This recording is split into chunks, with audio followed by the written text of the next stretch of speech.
Conversation I had with the CEO a month ago, and it's a conversation I've had before and hadn't had for quite a while, fortunately. But he said to me, he said, "Are you the smartest person in your company?" I'm like, "Nope, never have been."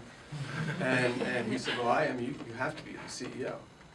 And a lot of people have. You think it's funny? A lot of people have those attitudes. I mean, I've seen it my whole career, and you have to know what you know and know what you don't know. Surround yourself with really smart people and let them run with it and let them disagree with you and put forth their ideas, because that's how you create a valued culture in your companies. And while, I mean, there are other attributes that are critical to building the right culture, as you've heard here a lot today. You've got to be caring and supportive and inclusive, and understand what your responsibility is to the people you serve and to everybody that works within your enterprise. You have to be a good corporate community company. So you've got to give back to your community. But the other thing that's really important is you have to be really comfortable in being alone when you're running a company. Because at the end of the day, it's not a democracy.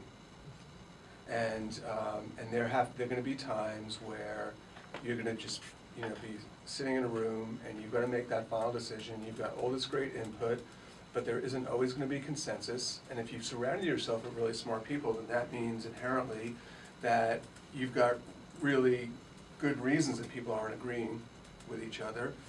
And you have to make the decision, and you have to be unemotional, and you have to be able to detach yourself, and you have to be cold about it.